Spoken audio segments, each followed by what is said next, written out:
رسول اللہ صلی اللہ علیہ وآلہ وسلم نے فرمایا کہ میری امت کے لوگ وضو کے نشانات کی وجہ سے قیامت کے دن سفید پیشانی اور سفید ہاتھ پاؤں والوں کی شکل میں بلائے جائیں گے، تو تم میں سے جو کوئی اپنی چمک بڑھانا چاہتا ہے تو وہ بڑھا لے، یعنی وضو اچھی طرح کر لے۔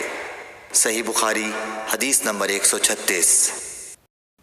رسول کریم صلی اللہ علیہ وسلم سے شکایت کی گئی کہ ایک شخص ہے جسے یہ خیال ہوتا ہے کہ نماز میں کوئی چیز یعنی ہوا نکلتی معلوم ہوئی ہے۔ آپ صلی اللہ علیہ وسلم نے فرمایا کہ نماز سے نہ پھرے یا نہ مڑے جب تک آواز نہ سنے یا بو نہ پائے۔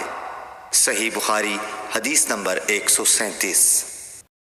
نبی کریم صلی اللہ علیہ وسلم سوئے یہاں تک کہ آپ خراٹے لینے لگے، پھر آپ نے نماز پڑھی، اور کبھی راوی نے یوں کہا کہ آپ صلی اللہ علیہ وسلم لیٹ گئے پھر خراٹے لینے لگے، پھر آپ صلی اللہ علیہ وسلم کھڑے ہوئے، اس کے بعد نماز پڑھی۔ پھر سفیان نے ہم سے دوسری مرتبہ، ابن عباس رضی اللہ تعالیٰ عنہ کہتے تھے کہ ایک مرتبہ میں نے اپنی خالہ ام المومنین حضرت میمونہ کے گھر رات گزاری تو میں نے دیکھا کہ رسول اللہ صلی اللہ علیہ وسلم رات کو اٹھے۔ جب تھوڑی رات باقی رہ گئی تو آپ صلی اللہ علیہ وسلم نے اٹھ کر ایک لٹکے ہوئے مشکیزے سے ہلکا سا وضو کیا۔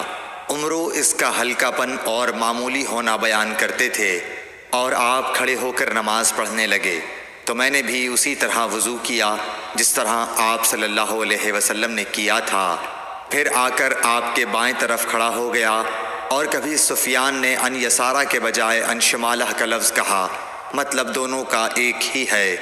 پھر آپ صلی اللہ علیہ وسلم نے مجھے پھیر لیا اور اپنی داہنی جانب کر لیا، پھر نماز پڑھی جس قدر اللہ کو منظور تھا، پھر آپ لیٹ گئے اور سو گئے حتیٰ کہ خراٹوں کی آواز آنے لگی۔ پھر آپ کی خدمت میں مؤذن حاضر ہوا اور اس نے آپ کو نماز کی اطلاع دی۔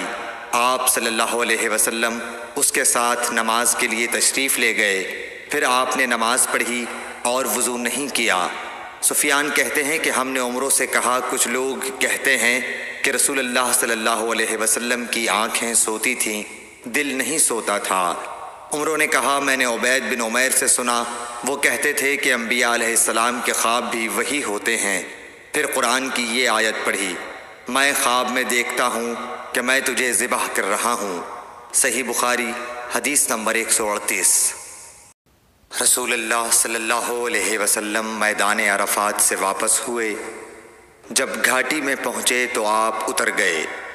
آپ نے پہلے پیشاب کیا، پھر وضو کیا اور خوب اچھی طرح نہیں کیا۔ تب میں نے کہا، یا رسول اللہ، نماز کا وقت آ گیا۔ آپ صلی اللہ علیہ وسلم نے فرمایا، نماز آگے ہے، یعنی مزدلفہ چل کر پڑھیں گے۔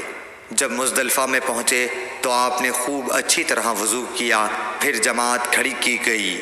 آپ صلی اللہ علیہ وسلم نے مغرب کی نماز پڑھی، پھر ہر شخص نے اپنے اونٹ کو اپنی جگہ بٹھایا، پھر عشاء کی جماعت کھڑی کی گئی اور آپ نے نماز پڑھی، اور ان دونوں نمازوں کے درمیان کوئی نماز نہیں پڑھی۔